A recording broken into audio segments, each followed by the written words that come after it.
Hello everyone, a very good evening to all my wonderful students and my dear viewers. Guys, today's question is a very breaking question, you can say. It's a very important question from IPC, from Indian Penal Code, and a very popular word about mandatory death sentence, right? Section 303. Section 303 में आप जो पढ़ते हैं उसको मैं एक बार explain भी करूंगा। इसको popularly we call it by the name mandatory death sentence. और इसका जो मार्जिनल नोट है सेक्शन 303 का, वो साफ साफ कहता है कि punishment for murder bye life convict, right. ध्यान से सुनना, punishment for murder bye life convict मतलब जो ऑलरेडी लाइफ कन्विक्ट है और अगर वो मर्डर कर दे तो मतलब कि क्या सजा मिलेगी। पहले मैं एक बार आपको वर्बेटिम में सेक्शन 303 को बताता हूं कि कहा जा रहा है कि whoever being under sentence of imprisonment for life, whoever being under sentence of imprisonment for life मतलब लाइफ इम्प्रिजनमेंट मिला हुआ है, commits murder shall be punished with death। इसी के कारण से मैंने बोला कि इसको मैंडेटरी डेथ सेंटेंस हम लोग पॉपुलरली कहते हैं कि एक ऐसा इंसान जो कि ऑलरेडी उसको पनिशमेंट मिल चुका है लाइफ इम्प्रिजनमेंट का, लाइफ इम्प्रिजनमेंट कोर्ट ने उसको लाइफ इम्प्रिजनमेंट की सजा अवॉर्ड कर चुकी है, और वो इंसान अगर मर्डर करता है तो उसको डेथ सेंटेंस मिलेगा। ये सेक्शन 303 में दिया गया है और इसी के कारण से इसको हम लोग पॉपुलरली मैंडेटरी डेथ सेंटेंस कहते हैं, राइट। लेकिन एक बड़ा इंपॉर्टेंट केस होता है भारत में जिसका कि नाम है Mitthu Singh versus state of Punjab. ये 1983 का जजमेंट है। All India Reporter AIR 1983, Supreme Court 473। Mitthu Singh versus state of Punjab. Mitthu Singh versus state of Punjab में साफ साफ ये बोल दिया गया कि सेक्शन 303 IPC का अनकॉन्स्टिट्यूशनल है because it is ultra vires the provisions of the constitution. It is ultra vires article 14 and article 21 of the constitution. Ultra vires का मतलब आप समझते हो कि अल्ट्रा वायर्स का मतलब होता है beyond the powers, outside the powers, मतलब वो पावर आपके पास एक्चुअल में है ही नहीं। कॉन्स्टिट्यूशन सबका सुप्रीम लॉ है और कॉन्स्टिट्यूशन से सारे पावर्स सबको मिलते हैं। इसमें कहा जा रहा है कि IPC में जो सेक्शन 303 में जो प्रोविजन दिया गया है वो सबसे सुप्रीम लॉ कॉन्स्टिट्यूशन में जो आर्टिकल 14 और आर्टिकल 21 में दिया गया है उसको ही बाईपास, उसको ही अल्ट्रा वायर्स कर रहा है, उसको ही एक तरह से वायलेट कर रहा है। आर्टिकल 14 जिसमें कि राइट टू इक्वालिटी के बारे में बात की गई है, आर्टिकल 21 जो कि आप एक डिग्निफाइड लाइफ के बारे में बात करते हैं, आप एक डिसेंट लाइफ के बारे में बात करते हैं। आर्टिकल 21 को साइन क्वा नॉन ऑफ द कॉन्स्टिट्यूशन भी बोला जाता है।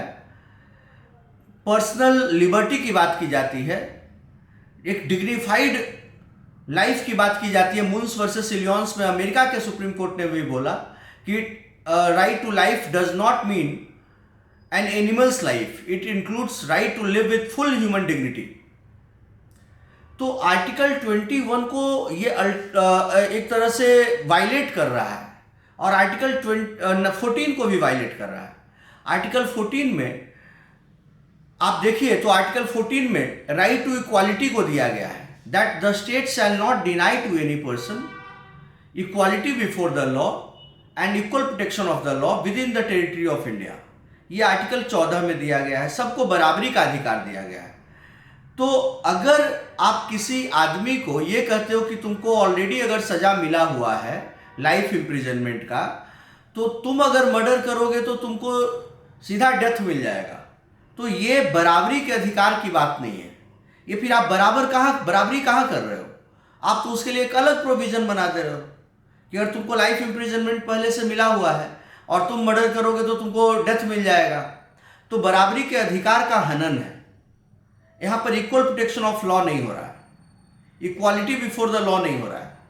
एंड सिमिलरली आर्टिकल 21 का भी वायलेशन है, क्योंकि 21 में साफ साफ लिखा गया है that no person shall be deprived of right to life and personal liberty except according to procedure established by law. मतलब कि किसी का भी राइट टू लाइफ और पर्सनल लिबर्टी को छीना नहीं जा सकता है।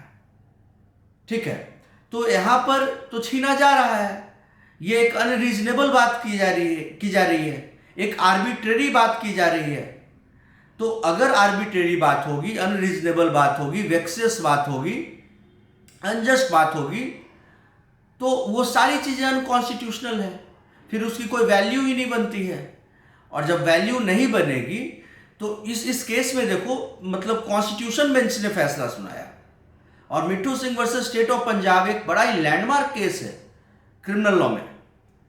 मैंने AIR भी आपको बताया, साइटेशन भी बताया, AIR 1983 सुप्रीम कोर्ट 473।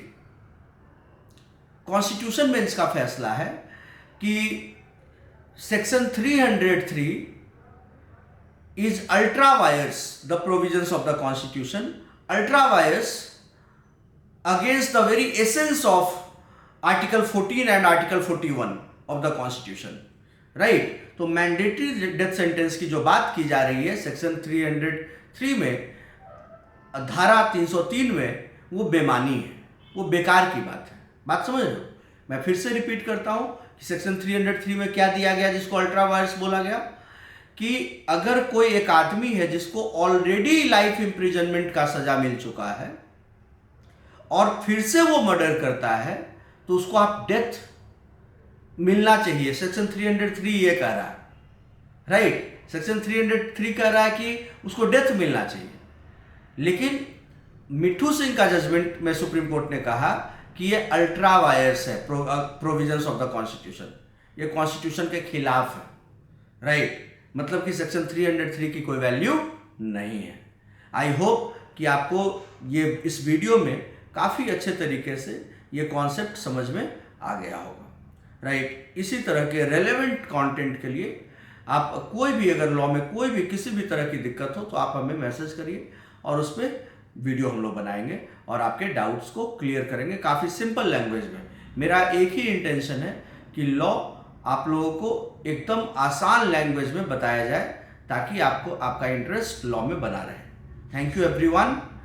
जय हिंद, जय श्री राम।